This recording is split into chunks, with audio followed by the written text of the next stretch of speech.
Ibu. Kita bersyukur untuk beribadah di minggu ini dan juga bertepatan dengan bulan tahun bangsa kita yang ke-80 ya, bukan 71.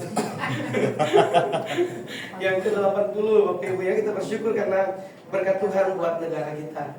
Kita banyak berdoa supaya Tuhan memulihkan bangsa ini, Tuhan memberkati bangsa kita. Amin Bapak Ibu.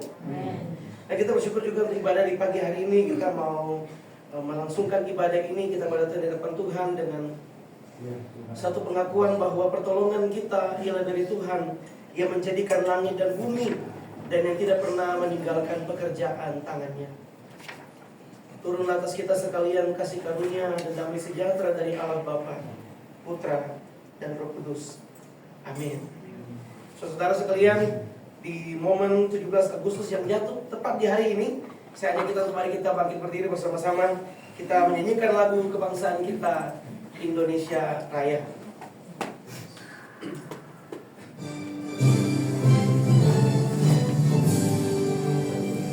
Indonesia, tanah airku, tanah tumpah darahku. Di sanalah aku berdiri, jadi pandu ibuku. Indonesia, kebangsaanku, bangsa dan tanah airku. Marilah kita berseru, Indonesia bersatu.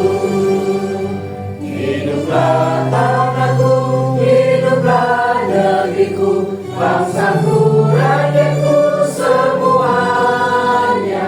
Bangunlah jiwanya, bangunlah badannya untuk Indonesia Raya. Indonesia Raya, merdeka, merdeka, tanahku, negeriku yang ku cinta. Indonesia Raya, merdeka, merdeka, hiduplah Indonesia Raya. Indonesia Raya, merdeka, merdeka, tanahku, negeriku yang ku cinta. Indonesia Raya, merdeka, merdeka, hiduplah Indonesia Raya. Bapak Ibu silakan duduk kembali. Ya, saya minta kesediaan para pelayan bisa ke depan. Kita akan segera memulai ibadah pagi hari ini.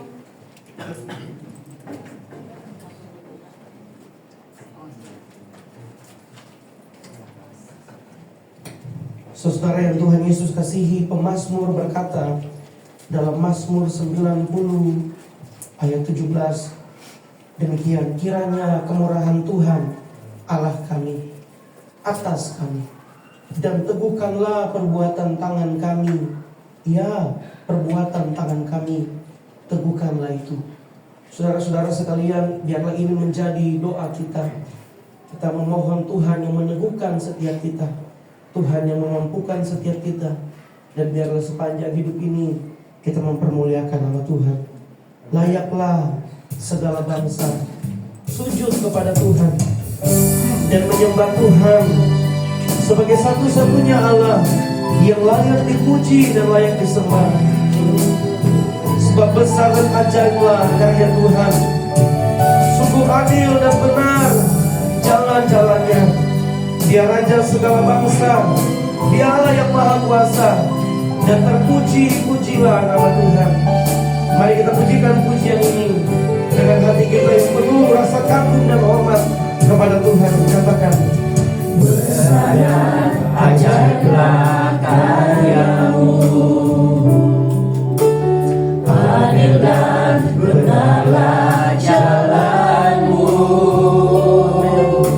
Raja segala bangsa yang Maha Kuasa, mulia namamu. sekali lagi katakan, besar dan ajaiblah. Besar dan ajaiblah karyamu. Amin, amin.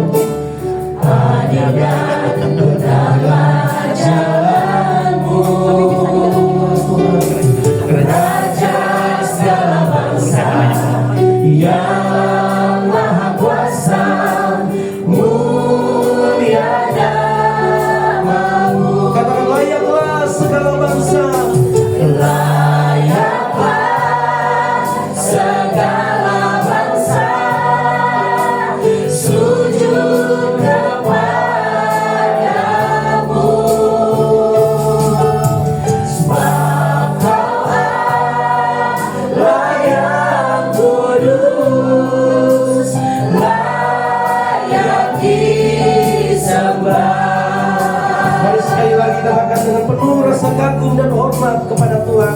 Besar dan ajaib. Besar dan ajaiblah karya-Mu. Amin. Adil dan benarlah jalan-Mu.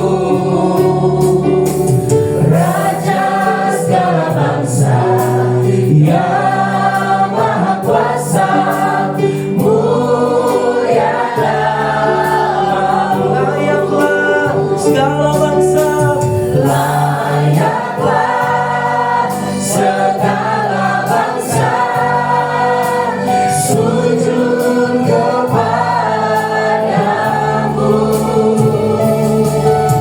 Sebab Kau Allah yang kudus, layak disembah.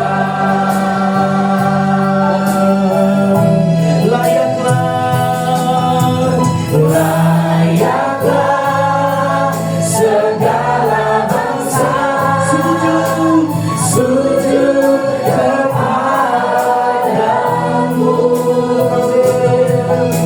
Sebab Kau Allah yang kudus, layak disembah. sebab Engkau Allah yang kudus. Sebab Kau Allah yang kudus, layak disembah. Jangan semuanya, mari kita bangkit berdiri.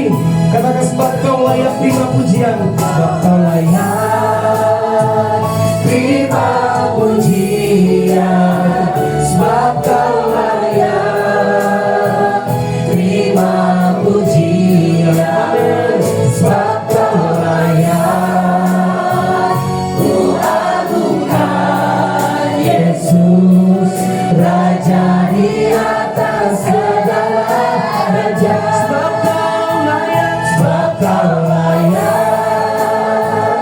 Terima pujian, Kami memuji Engkau Tuhan. Kau layak. Layak nama Tuhan dipuji dan diagungkan untuk selama-lamanya dan sampai selama-lamanya. Biar nama Tuhan sajalah yang diagungkan, dipuji dan disembah. Raja di atas segala raja. Jangan sendiri, dengan segenap hati katakan sebab Kau layak.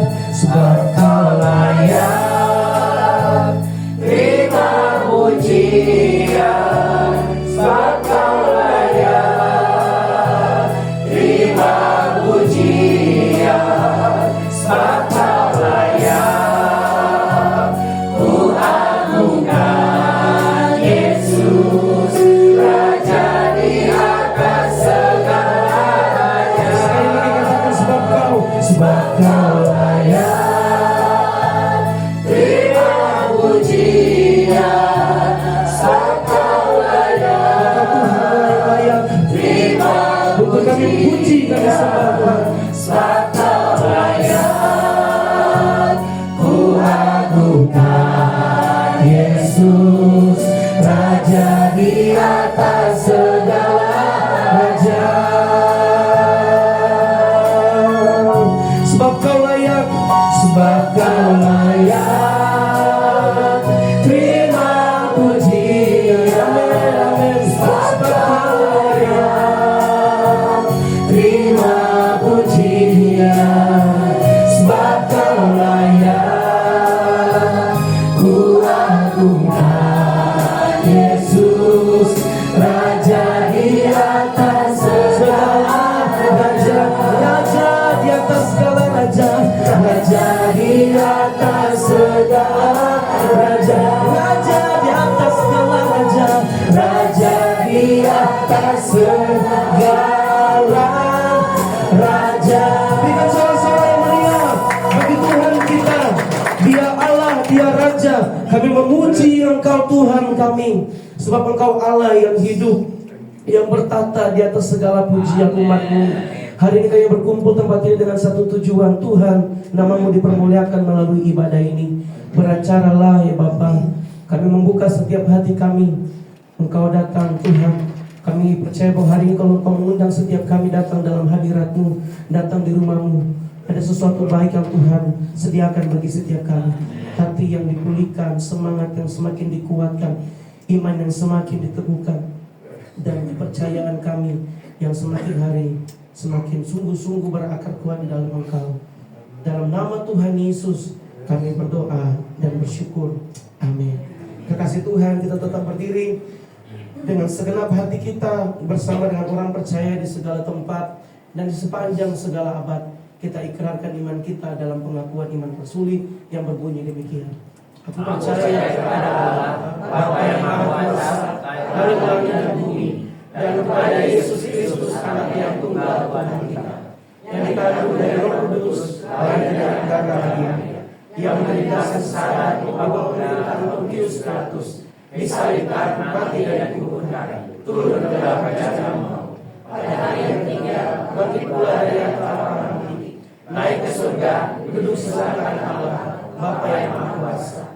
Dan dari sana Ia akan datang untuk menghakimi orang yang hidup dan yang mati. Aku percaya pada Roh Kudus, Gereja yang kudus dan am, persekutuan orang kudus, pengampunan dosa, kebangkitan tubuh, dan hidup yang kekal. Amin. Jemaat silakan dulu kembali.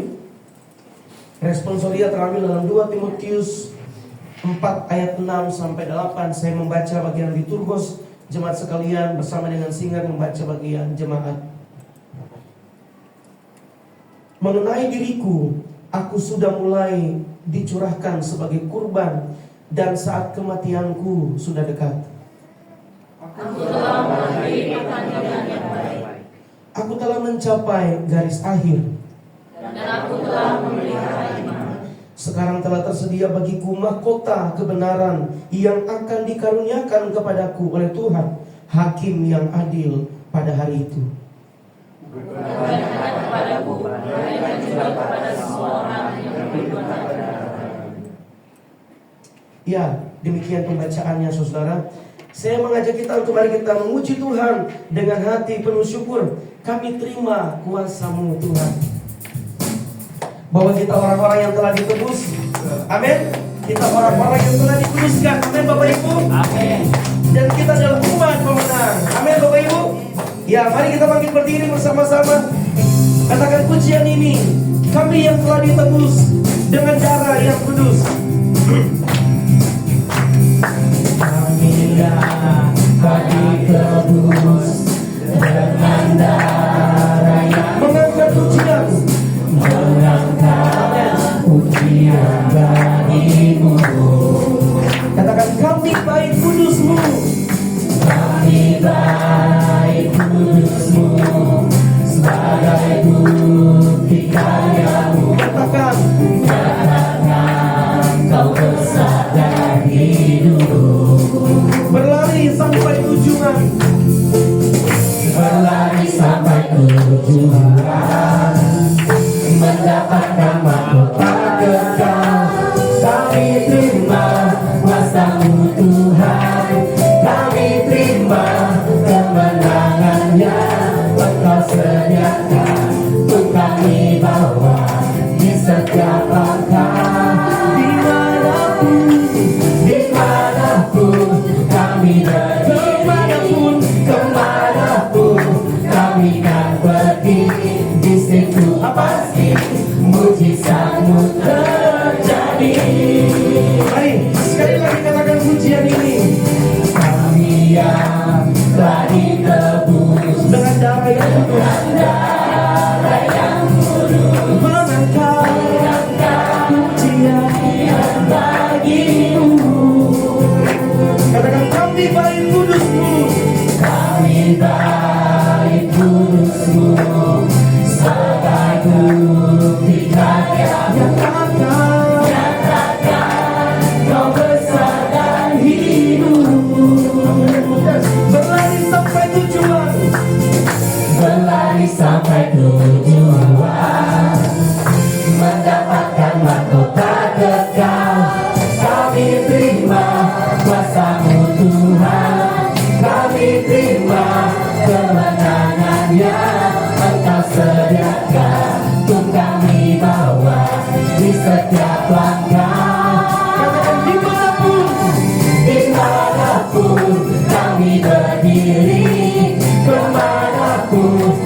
kami kan pergi. Di situ pasti mujizatmu terjadi. Kami terima kuasa-Mu Tuhan. Kami terima kemenangan yang Engkau sediakan untuk kami bawa di setiap langkah. Dimanapun kami berdiri, kemanapun kami kan pergi, di situ pasti mujizat-Mu terjadi. di situ pasti mujizat terjadi. Di situ pasti mujizat-Mu terjadi.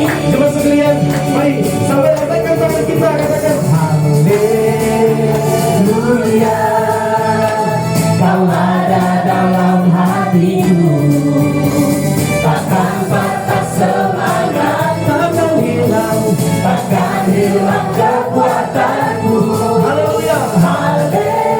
Haleluya, ku mau bersorak bagimu, sukacita sudah nyata penuhiku. Cepat saja yang katakan haleluya. Haleluya, Kau ada dalam hatiku, Amin. takkan patah semangat, Takkan hilang kekuatan kita, Bapak. takkan hilang kekuatanku. Haleluya, ku mau bersorak bagimu, sukacita sudah nyata penuhiku. Sekali lagi katakan haleluya. Haleluya, Kau ada Dia ada dalam hati kita, memberikan kekuatan, Bapak Ibu.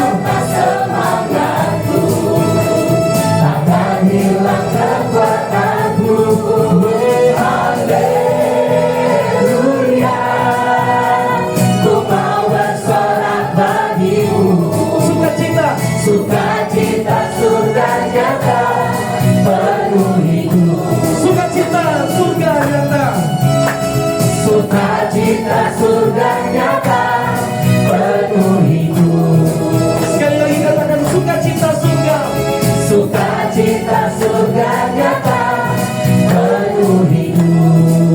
Amin, amin, amin. Berikan sorak-sorai Bapak Ibu. Katakan buat kiri kanan kita, sukacita Tuhan melimpah atasmu. Sukacita Tuhan melimpah atasmu. Silakan duduk kekasih Tuhan. Kita akan belajar firman Tuhan di hari ini bersama-sama yang akan disampaikan oleh Pendeta Sionosung. Untuk setiap kita Bapak Ibu, siapkan hatimu menjadi tanah yang subur ditaburi benih firman Allah. Bahwa Yesuslah Tuhan yang layak disembah, layak ditinggikan.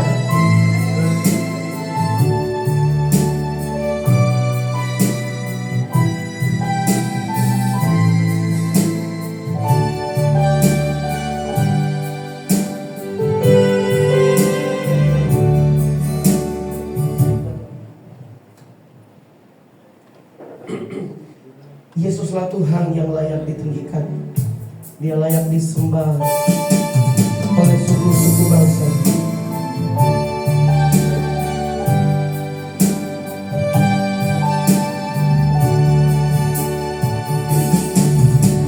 Yesuslah Tuhan yang layak ditinggikan, layak disembah oleh suku bangsa. Dengan darah-Mu Kau telah tebus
layak disembah oleh suku-suku bangsa.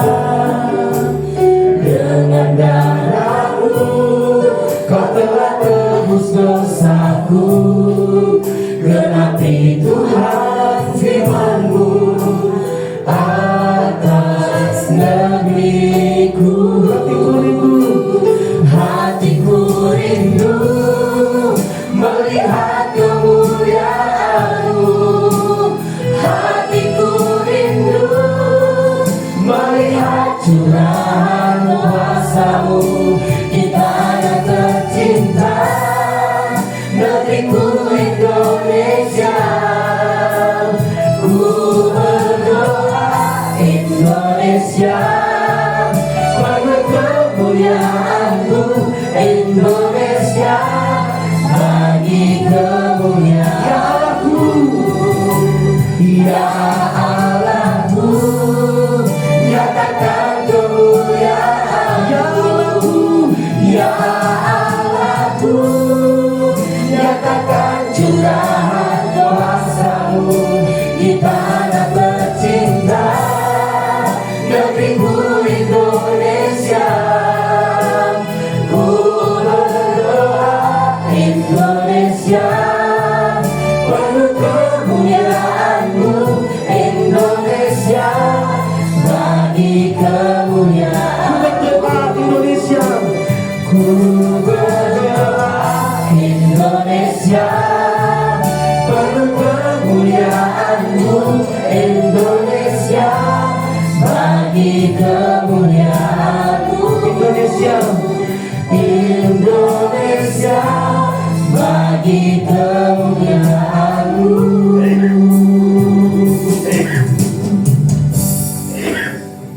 Makan Ustaz. Mari kita berdoa.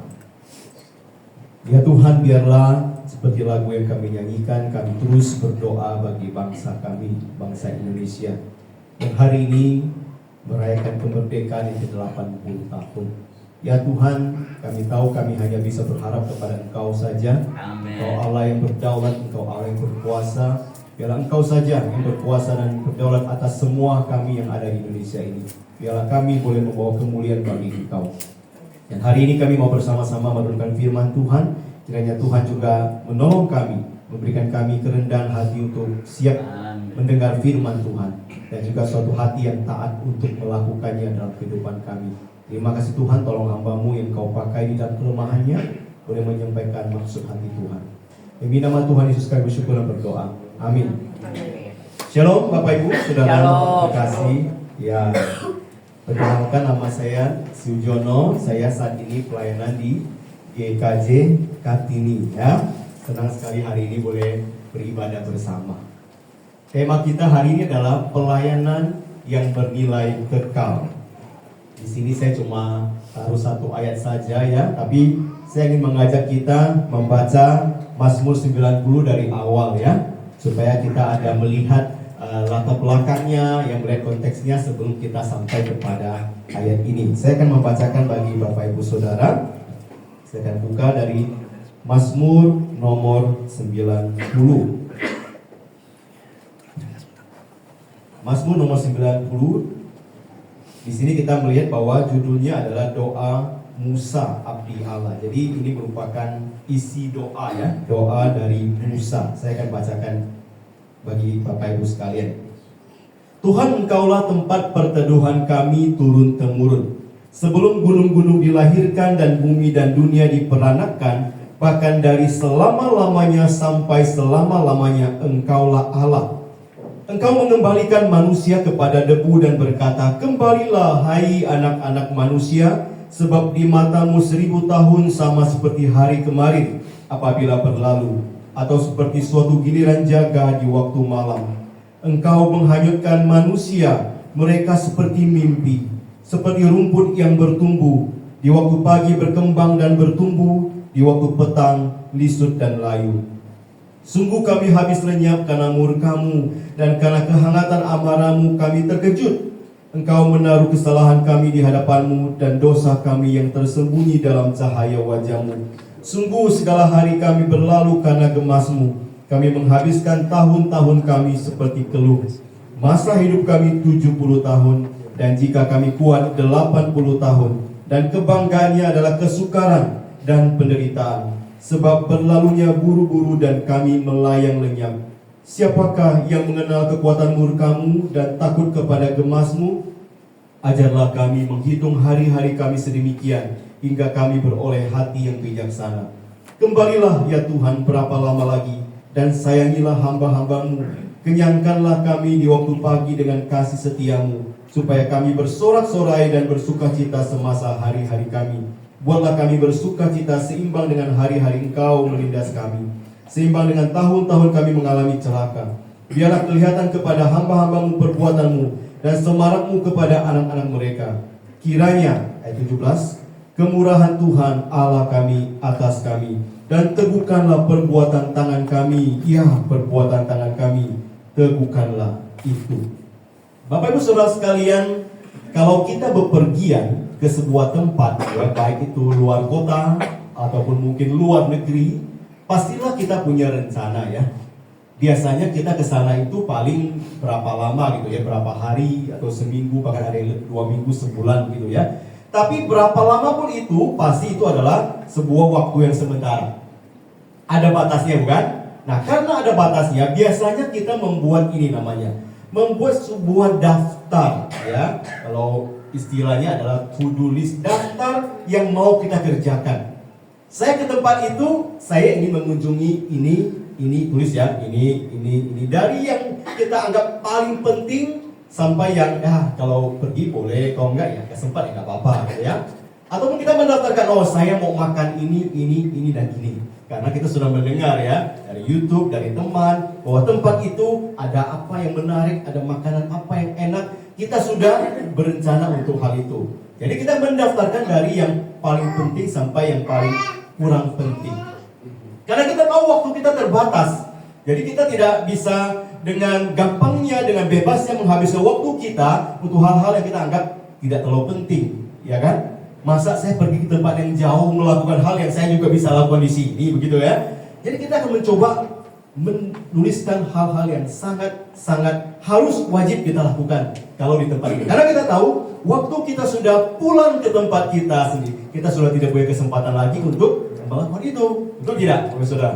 Mungkin pasti punya pengalaman lah, ya. Semua pasti punya kan. Waktu kita pulang, aduh, kalau kau begitu, tahu saya kesana dulu ya. Jadi nggak sempat ya gitu ya. Nah, saudara sekalian, ini merupakan gambaran dari kehidupan kita. Apa maksudnya? Sesungguhnya firman Tuhan menggambarkan kehidupan kita itu sesungguhnya kita ada seperti seorang pengelana ya di dalam dunia ini. Ya, seperti seorang yang berjalan dari satu tempat ke tempat yang lain. Kita tuh menumpang di dalam dunia ini ya. Bahkan juga digambarkan seperti kemah ya. Kemah di mana kita tinggal sementara. Nanti kemah dibongkar ya sudah, kita pulang ke rumah kita yang sesungguhnya. Nah, itulah kehidupan kita sementara. Tapi memang kita tidak tahu sesementara apa ya. Karena masing-masing kita kan punya waktu yang berbeda-beda. Ada yang waktunya agak panjang ya. Kemarin ada satu jemaat yang meninggal di usia 100 tahun misalnya. Dia panjang sekali ya. Ada yang juga jemaat yang meninggal lebih muda.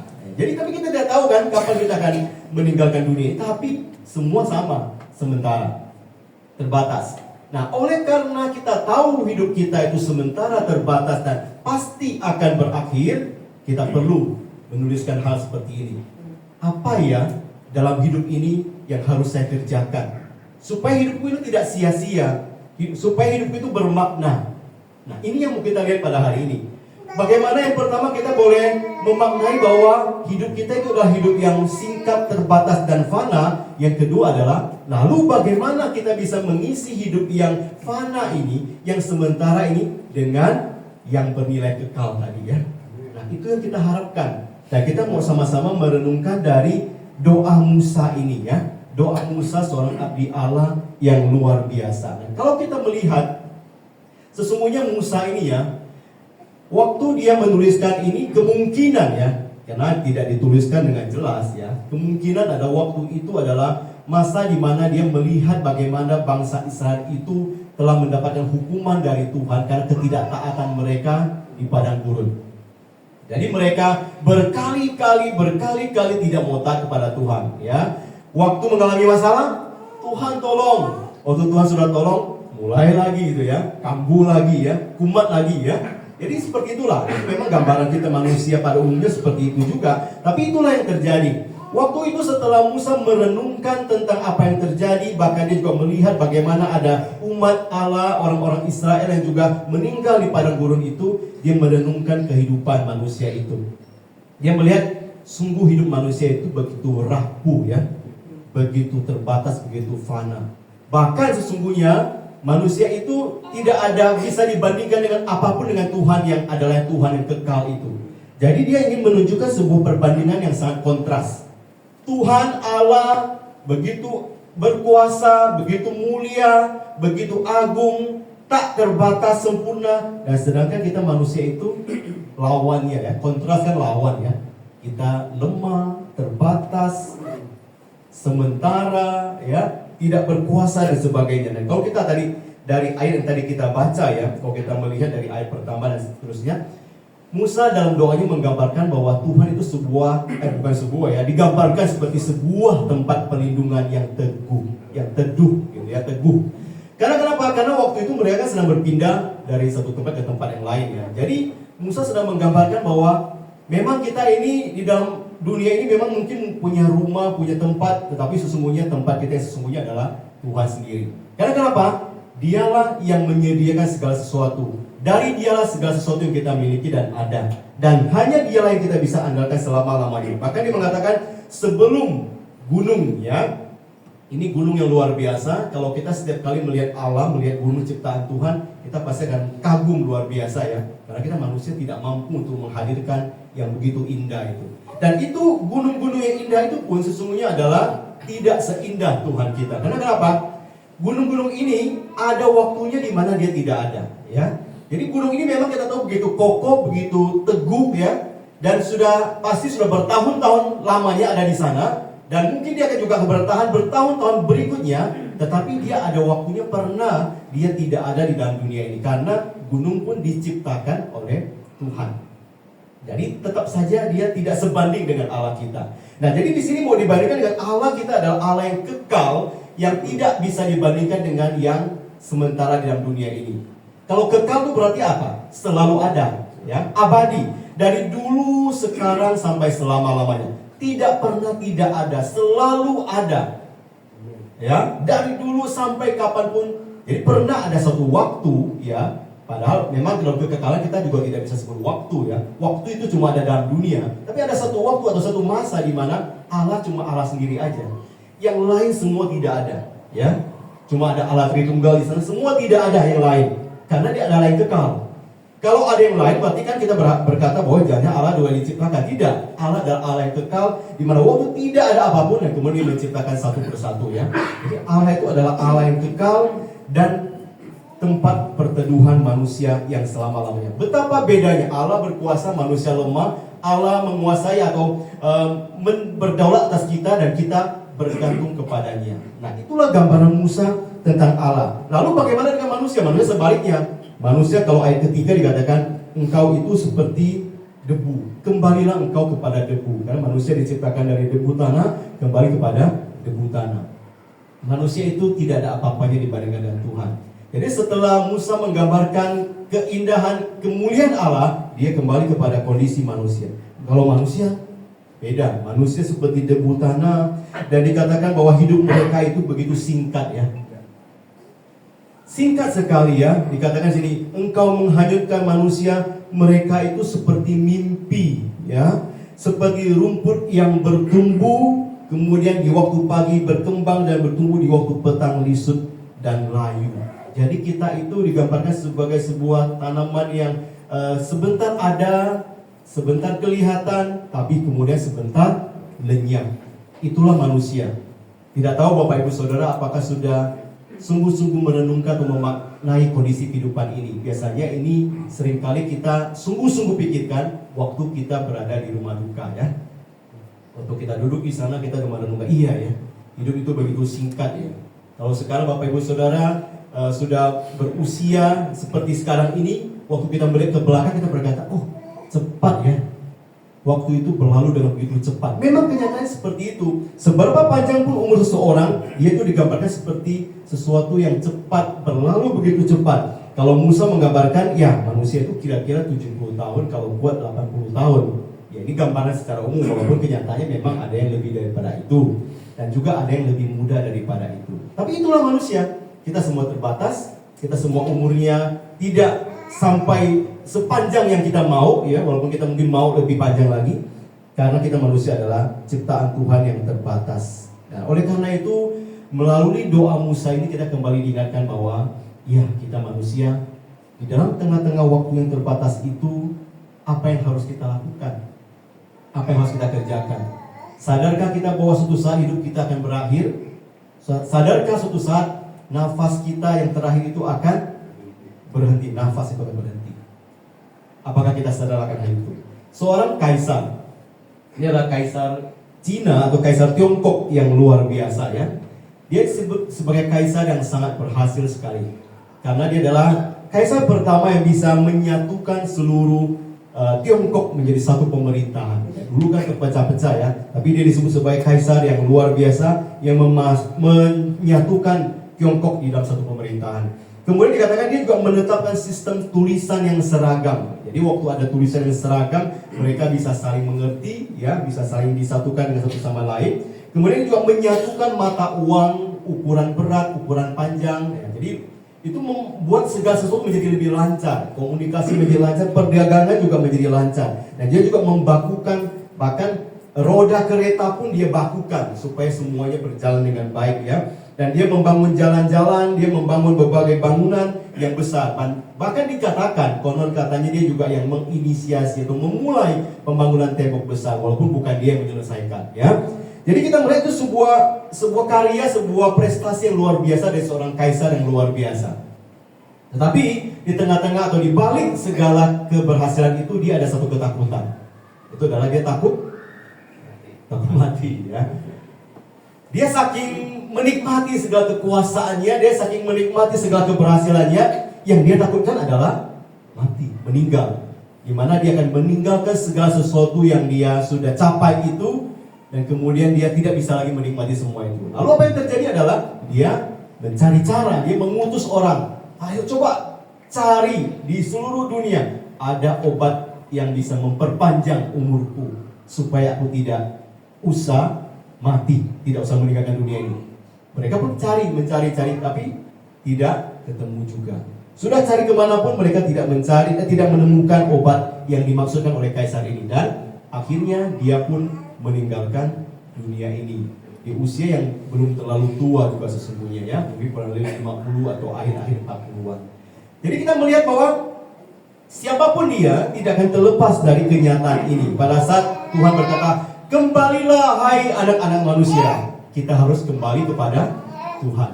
Tidak ada seorang pun yang berkata, sorry Tuhan, aku belum mau nih, tunggu ya tahun depan, berapa tahun lagi. Kita tidak bisa berkata. Waktu Tuhan sudah tiba, kita semua pasti akan harus menyerah dengan kehidupan kita dan kita kembali kepada Tuhan. Oleh karena itu, balik kepada pendahuluan tadi.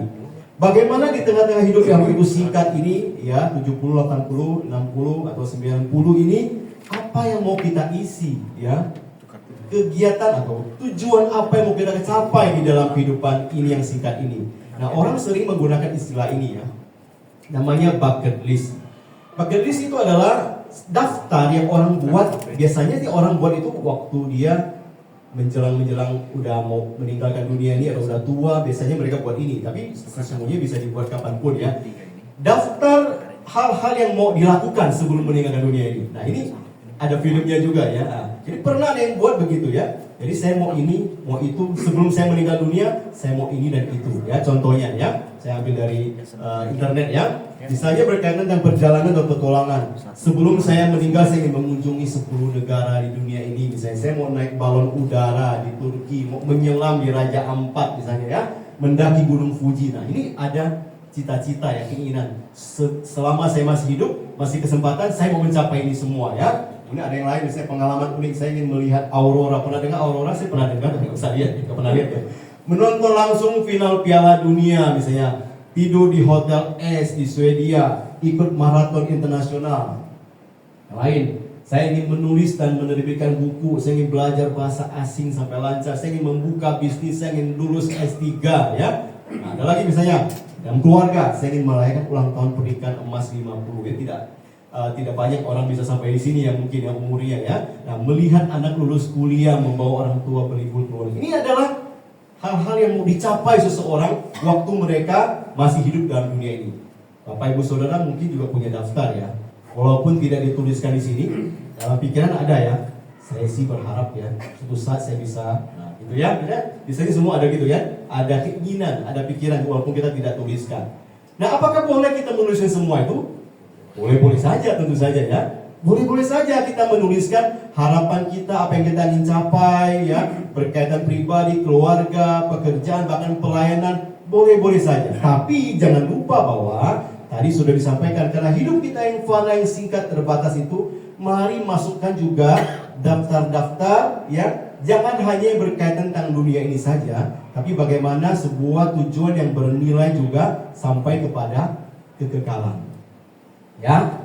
Jadi latar belakangnya begitu ya. Karena hidup begitu singkat, hidup begitu terbatas, hidup begitu rapuh, marilah kita ingat ya, dan untuk merencanakan, menuliskan, melakukan berbagai kegiatan dan hal yang bukan cuma demi kesenangan saya selama dunia ini, tapi juga bernilai, berdampak kepada mungkin anak cucu saya, bahkan sampai kepada kekekalan nanti. Nah, itulah bagian kedua yang kita mau lihat ya, pelayanan yang bernilai kekal itu.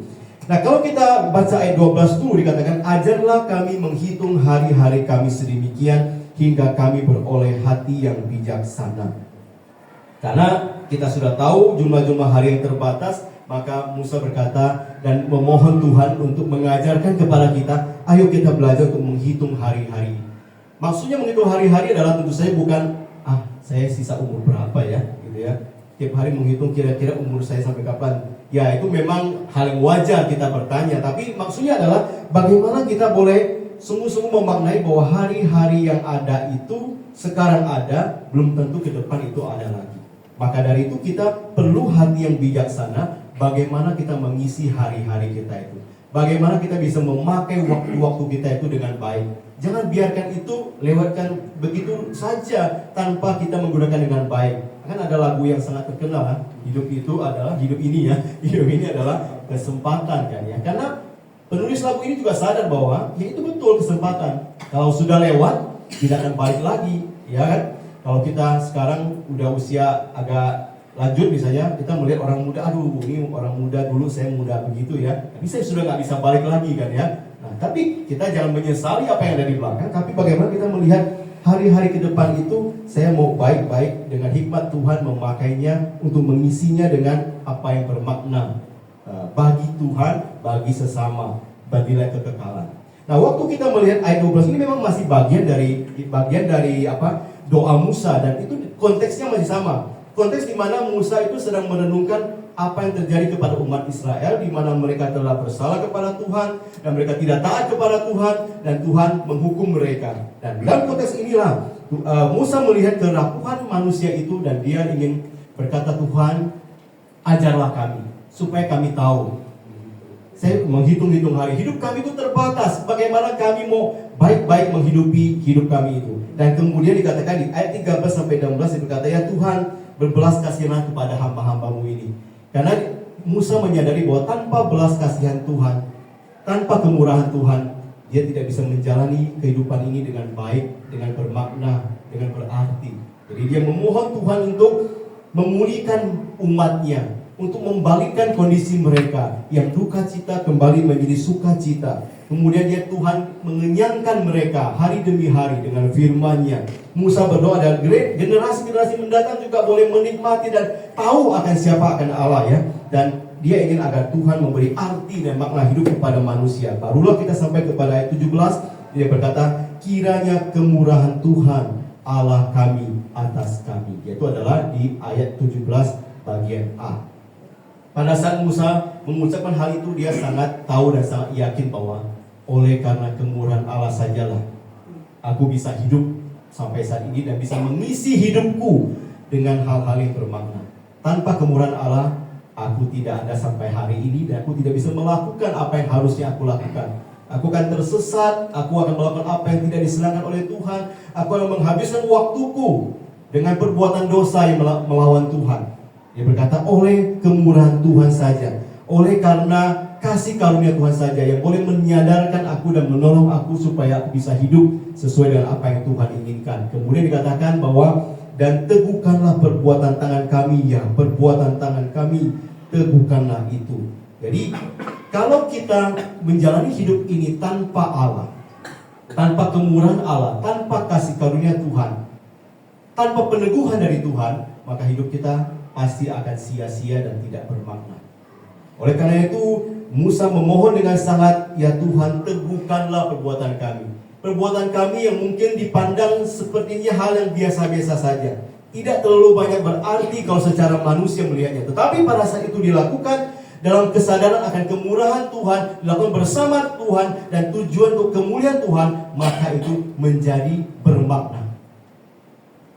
Oleh karena itu kita sungguh memohon, biarlah Tuhan yang meneguhkan segala apa yang kita lakukan, meneguhkan apa yang kita kerjakan. Kaitkanlah segala sesuatu yang kita lakukan dengan Tuhan, barulah itu menjadi bermakna. Jangan merasa kita hidup di dalam dunia ini kita bisa membedakan dua dunia.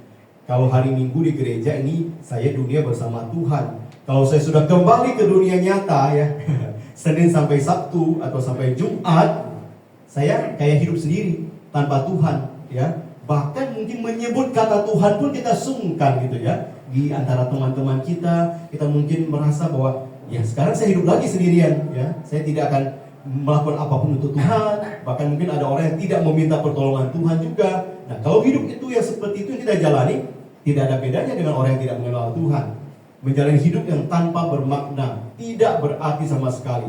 Tapi kalau kita ingin sungguh hidup kita punya nilai yang bermakna dan kekal, kita harus memohon Tuhan yang meneguhkan apapun yang kita lakukan, supaya diarahkan kepada tujuan kemuliaan Tuhan, dilakukan dengan cara yang menyenangkan Tuhan, sehingga apa yang kita kerjakan membawa dampak, ya, kepada orang-orang lain. Oleh karena itu kita melihat bahwa dalam bagian ini merupakan sebuah doa pengharapan. Pengharapan meskipun manusia fana dan rapuh, hidup kita itu tidak harus sia-sia. Memang kita hidup terbatas, ya, sementara, lemah, tapi jangan sampai hidup kita menjadi sia-sia.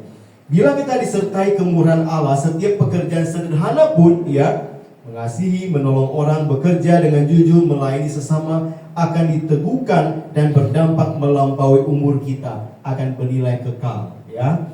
Jadi jangan menganggap remeh apapun yang kita lakukan sehari-hari. Jangan berpikir bahwa ya pelayanan mungkin cuma di gereja. Ya betul, pasti pelayanan di gereja. Tapi di luar gereja dan kehidupan sehari-hari itu pun pelayanan yang bisa bermakna, ya, bagi orang lain dan juga memuliakan Tuhan. Itu harus kita ingat dan tekankan itu. Karena kita tahu hidup kita semua berada di bawah kuasa Tuhan. Ada seorang wanita, ini cuma gambar ilustrasi, ya, bukan gambar sesungguhnya. Adalah seorang wanita yang sederhana. Dia hidup sendirian di rumahnya yang kecil. Dia juga tidak memiliki jabatan yang tinggi, ya, tidak memiliki gelar akademik atau sekolah yang tinggi. Dia sepertinya tampak sebagai wanita yang biasa-biasa saja, ya. Tidak ada yang istimewa dari dia. Dan dia juga sering kali berada di dalam rumah dan memang sepertinya tidak melakukan hal yang terlalu besar. Suatu kali ibu ini meninggal dunia, dan yang terjadi adalah pada saat dia sedang berada di rumah duka atau ditaruh di rumah duka itu penuh sesak dengan banyak orang. Ya, banyak orang datang dan di sanalah mereka memberikan kesaksian tentang ibu ini. Ada orang muda, ada anak kecil, ada orang tua datang untuk memberikan kesaksian tentang siapa ibu ini bagi mereka, ya. Dia berkata, nenek ini adalah nenek yang sungguh, anak kecil berkata, yang sungguh perhatian bagi kami.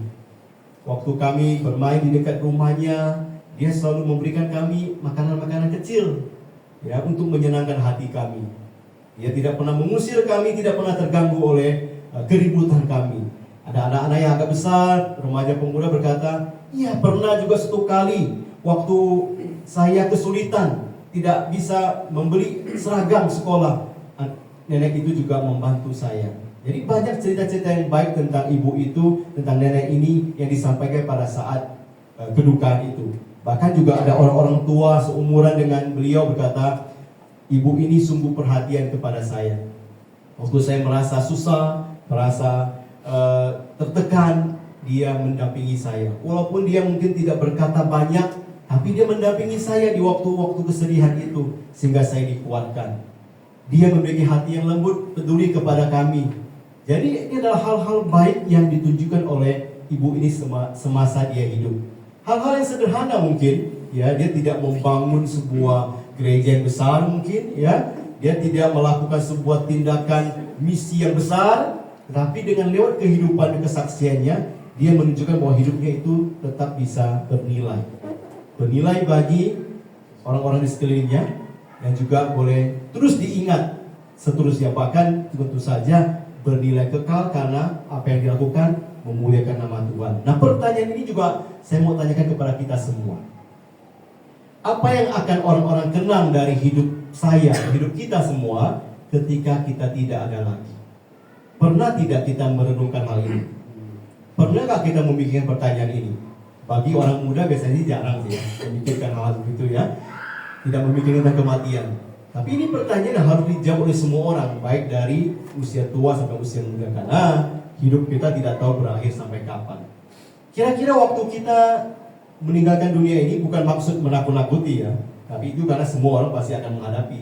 Kalau itu terjadi waktu di dalam kebaktian kedukaan itu, kira-kira orang yang hadir akan berkata apa tentang saya? Apa yang akan mereka katakan tentang saya, tentang hidup saya?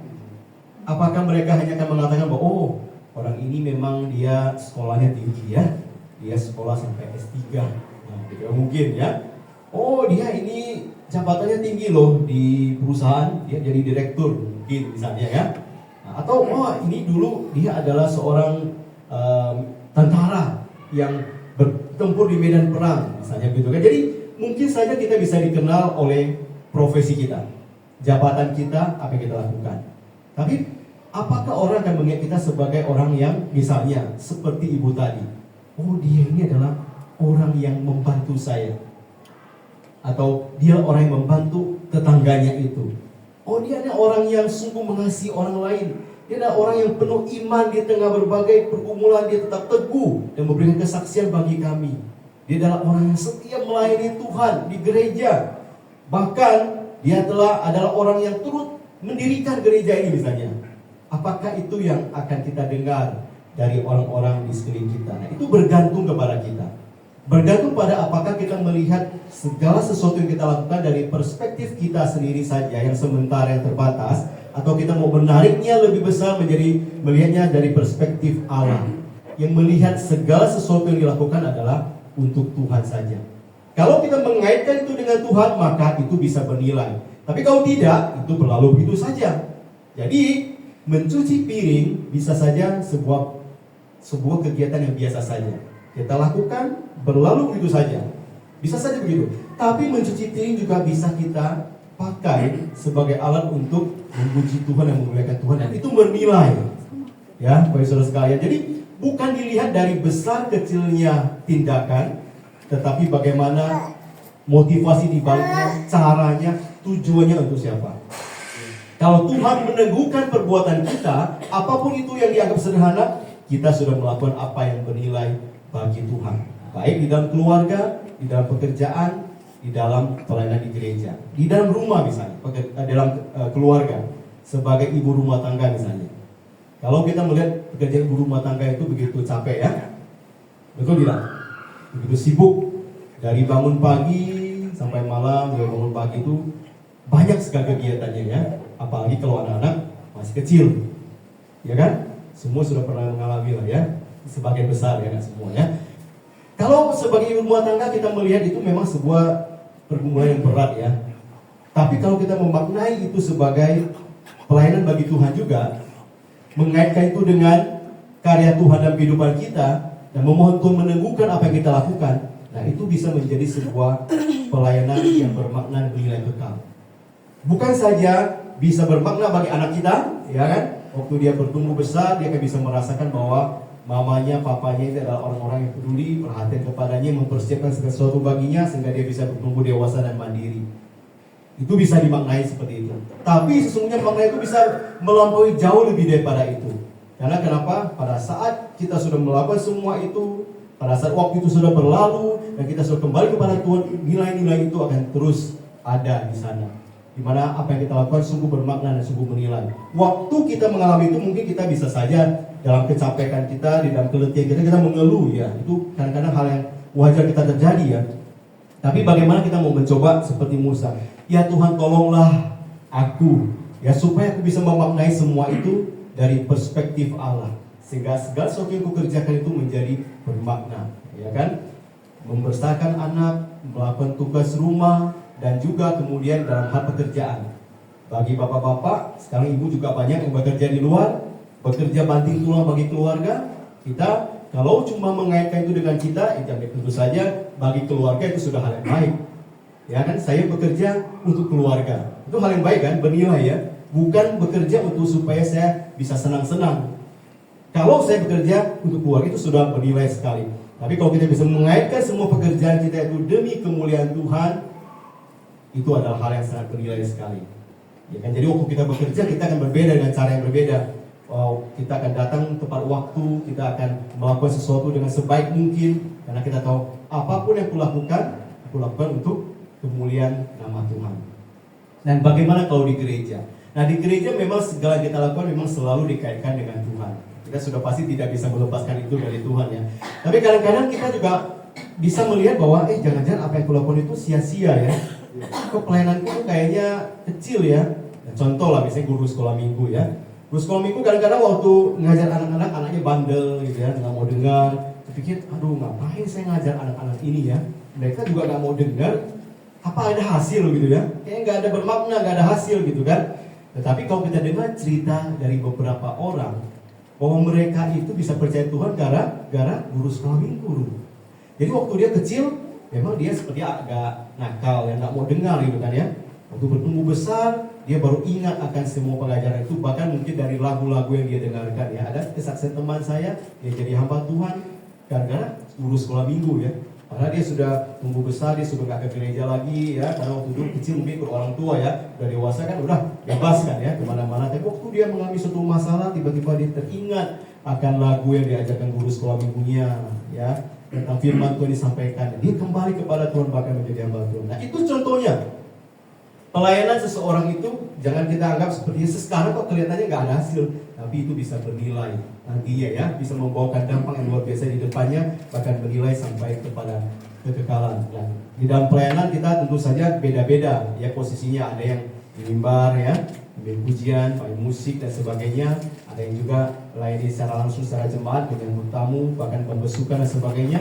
Nah, waktu kita melakukan semua itu mungkin waktu kita capek, kita lelah, kita merasa ini semua tidak ada maknanya sepertinya.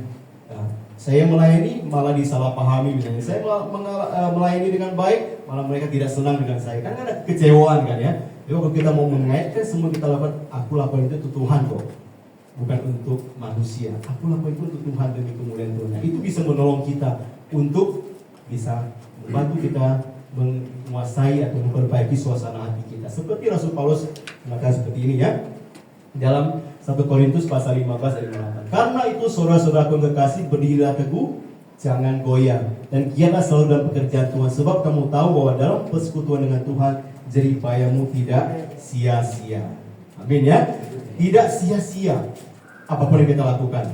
Ya, baik itu konteks pelayanan di gereja, di dalam rumah tangga kita, di dalam pekerjaan kita, dimanapun kita berada, apa yang kita lakukan untuk Tuhan itu tidak akan sia-sia. Oleh karena itu mari kita mulai mendaftarkan kembali apa saja yang telah kita lakukan selama ini dalam hidup ini.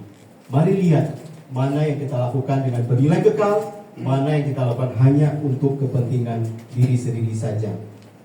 Ada kesaksian dari seorang pendeta, dia mengatakan bahwa di tempat kuliah ini ya, atau di sekolah ini namanya Wheaton College, ada seorang bernama Sherman Jones ya. Sherman Jones ini dia bukan seorang dosen, dia juga bukan pendeta, dia bukan penulis terkenal. Sherman Jones ini adalah seorang penjaga pintu, ya.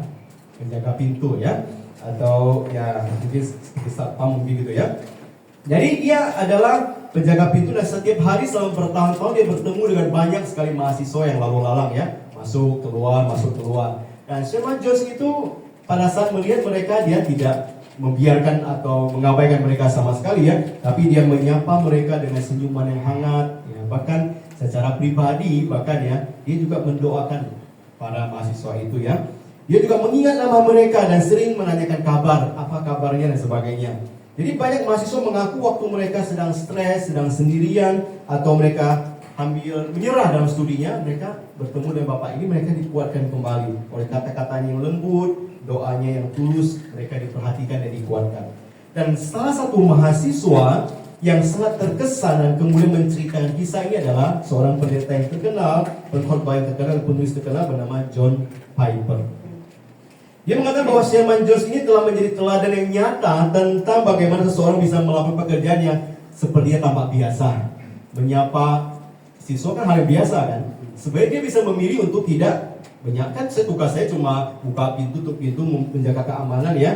Jadi saya tidak perlu harus meramah, itu bukan tugas saya mungkin ya. Tapi dia memutuskan untuk melakukan hal itu, dan dengan pekerjaan yang biasa itu Tuhan memakainya dengan cara yang luar biasa menjadi berkat bagi para mahasiswa dan bagi pendeta John Piper ini. Meskipun dia tidak punya gelar yang tinggi, ya tidak melakukan pekerjaan yang besar sekali, tapi apa yang dilakukan berdampak besar karena bisa menguatkan ya para mahasiswa yang kemudian akhirnya menjadi orang-orang yang punya dampak yang lebih besar bagi para orang lain lagi. Jadi pada saat dia dikatakan meninggal, dia dimakamkan, banyak orang yang menceritakan kisahnya dan tentang apa yang telah dilakukan selama dia hidup. Nah, saudara sekalian, apapun pelayanan kita atau profesi kita, mungkin kita adalah seorang guru, kita mungkin supir, pedagang, ibu rumah tangga, petugas kebersihan, apapun profesi kita, bahkan kita juga ada pelayan Tuhan. Yang penting bukan seberapa besarnya pekerjaan itu ataupun seberapa kecilnya pekerjaan itu, tapi bagaimana kita mengarahkan itu semua kepada Tuhan, dan biarlah Tuhan dengan kasih karunia-Nya, dengan kemurahan-Nya itu meneguhkan segala apa yang kita lakukan, sehingga pelayanan kita itu, pekerjaan kita itu bernilai kekal, memuliakan nama Tuhan dan menjadi berkat bagi sesama. Nah, Mazmur 90 tadi kita renungkan merupakan sebuah doa yang mengajak kita untuk jangan lagi menyia-nyiakan waktu kita. Waktu hidup kita terbatas, mari kita isi dengan hal-hal yang bermakna, dan biarlah kita melakukan semua itu dengan mata yang tertuju kepada Tuhan dan dikuasai oleh perspektif ilahi, sehingga Allah memberikan kita hikmat yang daripadanya, memberikan sukacita yang daripadanya di dalam pelayanan ini, dan kita bersama-sama berjalan untuk melakukan yang terbaik bagi kemuliaan nama Tuhan. Jadi kembali lagi pertanyaannya adalah, jika kita tidak ada lagi dalam dunia ini, kita ingin dikenal sebagai orang yang seperti apa? Apakah orang yang hanya berfokus kepada diri sendiri, mencari apa yang menyenangkan diri sendiri, dan mencari segala apa yang ada dalam dunia ini, atau kita adalah orang yang bersedia untuk dipakai Tuhan membawakan dampak kepada orang di sekitar kita, melakukan hal-hal yang bukan cuma bernilai pada masa ini, tapi juga bernilai sampai kepada kekekalan nanti. Kiranya Tuhan menolong kita dan memakai kita semua. Kita berdoa. Bapa di surga, kami berdoa kepada Tuhan. Kami dalam manusia biasa, kami punya kehidupan yang terbatas pula dalam hidup ini. Tapi kami tahu Engkau Tuhan yang luar biasa, Engkau Tuhan yang maha mulia, Engkau bisa memakai kami yang meneguhkan apa yang kami lakukan untuk berdampak bagi orang lain, bagi kemuliaan nama Tuhan. Tuhan, tolonglah apapun yang kami kerjakan pada hari ini, biarlah boleh mempunyai nilai yang kekal. Dan juga Tuhan, tolonglah di antara kami ada yang sedang mengalami keletihan, putus asa di dalam apa yang kami lakukan. Biarlah Tuhan kembali membangkitkan kami dengan kesadaran bahwa biarlah kami melihat segala sesuatu itu dari cara pandang Allah, dan kami tahu Allah punya rencana bagi kami semua, dan Kau Tuhan yang akan memimpin kehidupan kami hari demi hari, sehingga kami boleh menjalani kehidupan yang boleh berarti dan bermakna, tidak berlalu begitu saja. Tuhan, tolong kami, Tuhan sertai kami, dan jadikan kami pelaku firman-Mu. Demi nama Tuhan Yesus kami bersyukur dan berdoa. Amin.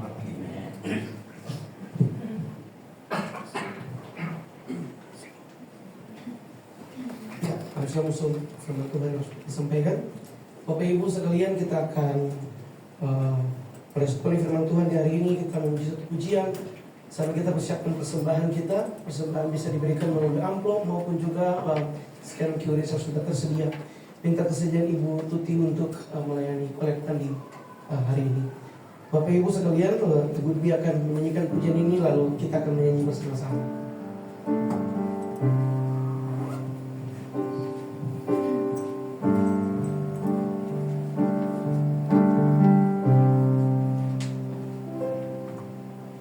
Syukur untuk setiap rencanamu dan rancanganmu yang mulia. Dalam satu tubuh kami bersatu, menjadi duta kerajaanmu. Ucapkan berkat atas Indonesia, biar kemuliaan Tuhan akan nyata. Mari sama-sama kita katakan, bagi bangsa ini kami berdiri dan membawa doa kami kepadamu.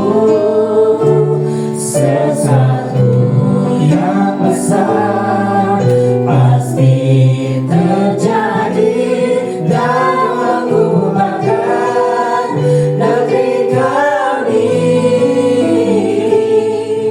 Hanya namamu Tuhan ditinggikan atas seluruh bumi. katakan kami rindu melihat Indonesia. Kami rindu melihat Indonesia pulih dari semua problema, hidup dalam jalan kebenaran-Mu, panjatkan terang kemuliaan-Mu.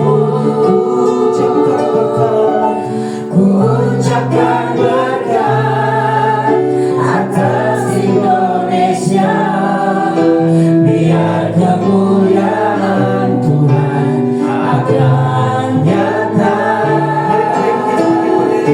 Bagi bangsa ini kami berdiri dan membawa doa kami kepadamu.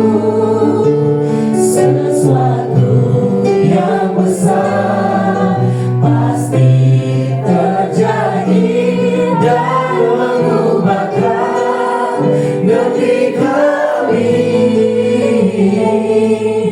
Hanya namamu Tuhan ditinggikan atas seluruh bumi. Hanya namamu, Hanya namamu Tuhan ditinggikan. hanya namamu Tuhan. Hanya namamu Tuhan ditinggikan. Hanya namamu, Hanya namamu Tuhan ditinggikan atas seluruh bumi.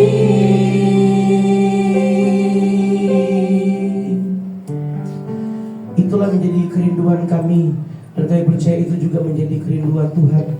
Bahwa banyak orang datang menyembah Engkau, memuji-Mu. Kami berdoa supaya Tuhan memberkatinya. Bapak, kami bersyukur juga untuk persembahan yang sudah kami beri, berkati tangan-tangan yang sudah memberi maupun yang belum sempat memberi. Tuhan beri hikmat kepada para pengurus yang mengelola keuangan ini, supaya dipakai dengan baik secara maksimal untuk mengerjakan pekerjaan Tuhan, memperluas pekerjaan-Mu di tengah dunia ini melalui gereja ini. Berkati di dalam nama Tuhan Yesus kami berdoa, amin. Silakan duduk saudara-saudara sekalian. Sabar akan memimpin kita dalam doa syafaat.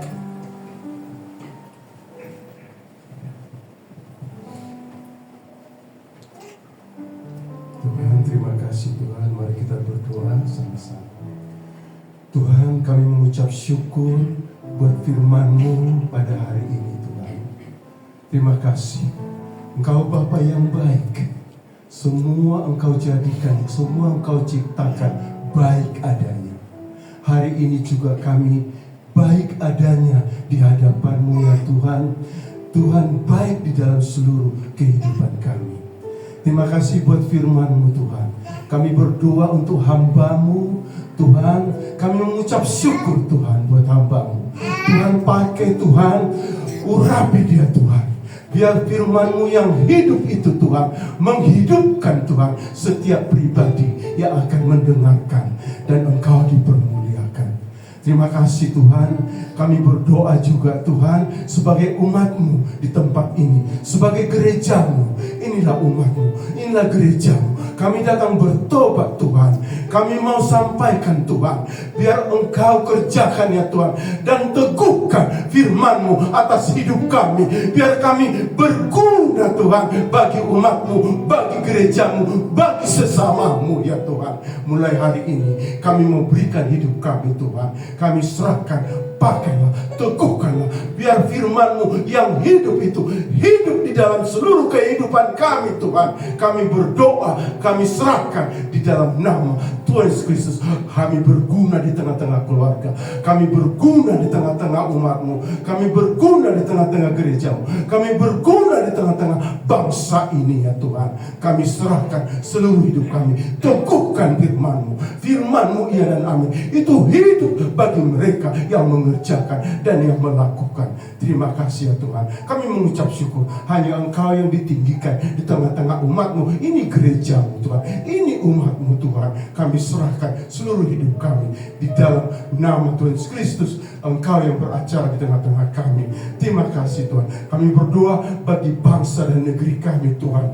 Kalau gereja-Mu sembuh, bangsa ini juga sembuh Tuhan. Karena kehidupan di bangsa ini adalah yang mengalir dari gereja-Mu ya Tuhan, di mana Allah yang memiliki gerejanya. Untuk itu kami bawa Tuhan, Engkau telah menghidupkan kami, dan kami berdoa bagi bangsa dan negeri ini Tuhan. Engkau sembuhkan Tuhan, Engkau lawat Tuhan, dan semakin banyak jiwa-jiwa yang akan dibawa kepada Kristus. Kami berdoa untuk pemimpin-pemimpin kami Tuhan, dari atas sampai kepada yang bawah juga Tuhan. Semua kami bawa ke dalam tangan Tuhan. Engkau yang tahu Tuhan apa yang terjadi di bangsa ini, karena Engkau Bapa kami yang baik, Tuhan kami yang baik. Engkau juga Tuhan Bapa yang baik atas bangsa ini, karena bangsa ini milik Kristus, kepunyaan Kristus, telah ditebus oleh darah yang mahal bagi bangsa ini. Dan bangsa ini kami berdoa sebagai gereja-Mu, kami bawa kembali kepada Kristus, kembali kepada Tuhan. Terima kasih buat hari ini Tuhan. Kami mengucap syukur Engkau yang luar biasa di tengah-tengah kami. Biar kami menghidupi firman-Mu Tuhan, satu dengan yang lain. Di rumah, berguna di rumah, berguna di keluarga, berguna dimanapun kami, berguna di gereja. Dan ada nilai-nilai kekal yang kami kerjakan. Karena yang kami lakukan adalah dasarnya karena Kristus, karena kami mengasihi Tuhan. Terima kasih pelayan-pelayan-Mu juga di tempat ini. Engkau tambahkan, dan semakin mengenal, bergaul dengan Tuhan. Di dalam nama-Mu Tuhan Yesus kami mengucap syukur. Kami mensyukuri hari ini Engkau yang dimuliakan, Engkau yang ditinggikan di tengah-tengah kami. Terima kasih Bapa di surga. Di dalam nama Tuhan Yesus Kristus kami telah berdoa dan mengucap syukur. Amin. Amin, amin, amin. Terima kasih Pak Sabar. Bapak Ibu sekalian, kita akan menyaksikan warta di minggu ini.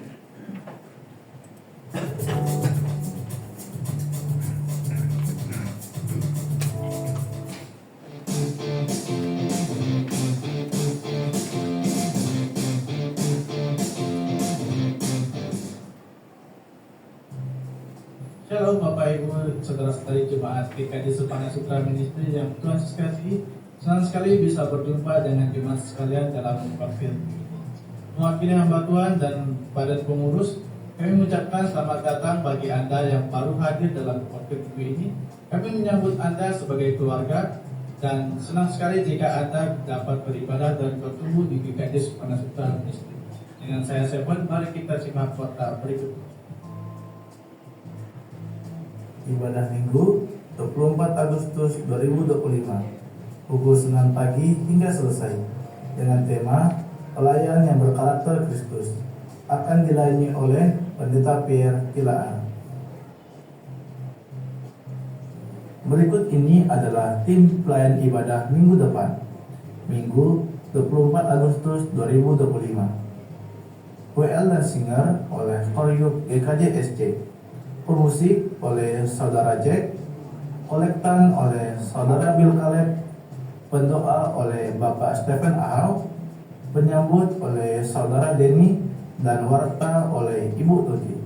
Selamat mempersiapkan diri bagi rekan-rekan yang terjadwal melayani. Tim pelayan ibadah diharapkan menggunakan dress code panel atau kotak-kotak. Tim pelayan diwajibkan mengikuti doa pra-ibadah pukul 8.45. Latihan dan persiapan akan diadakan pada Sabtu 23 Agustus 2025 jam 7 malam.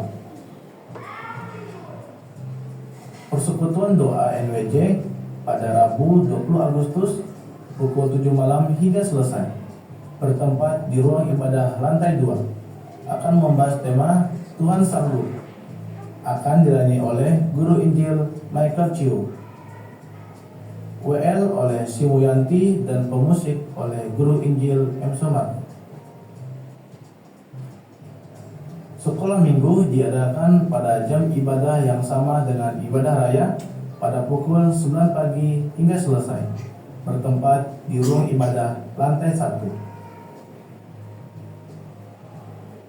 Dokumentasi dan info jemaat dapat dilihat di media sosial gereja berikut ini.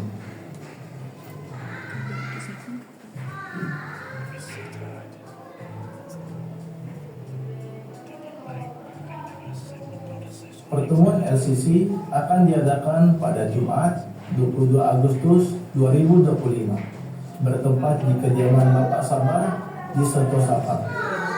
Mari kita hadiri bersama. Penonton saat teduh dalam bentuk audio dapat dilihat di kanal YouTube Gereja Kristen Jakarta. Penonton saat teduh tersedia dalam 2 bahasa, Indonesia dan Mandarin.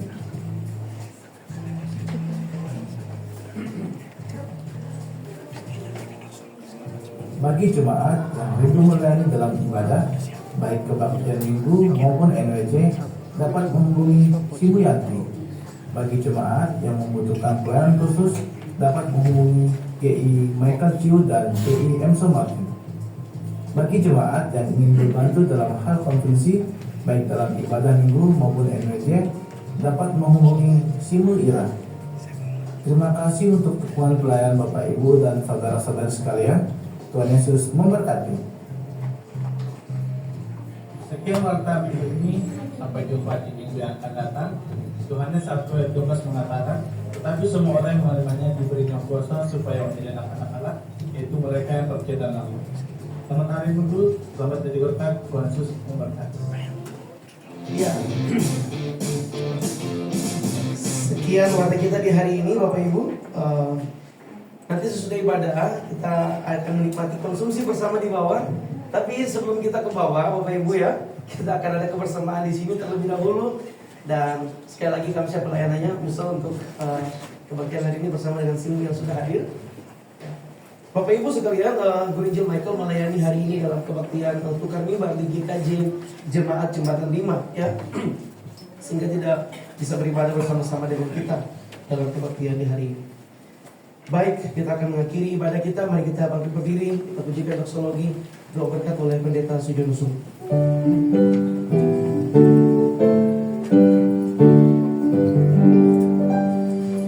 Puji Allah Bapa Putra, puji Allah Roh Kudus, ketiganya yang esa, pohon sama sumber berkah.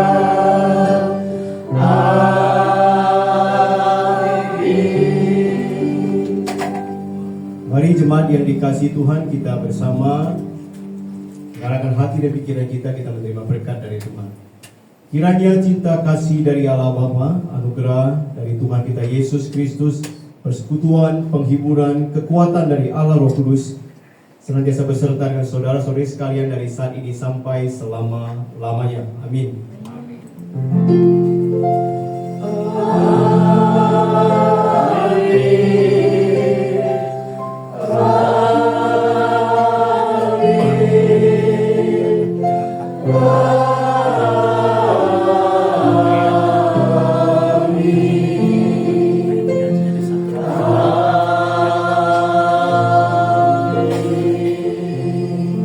Silakan duduk, Tuhan memberkati.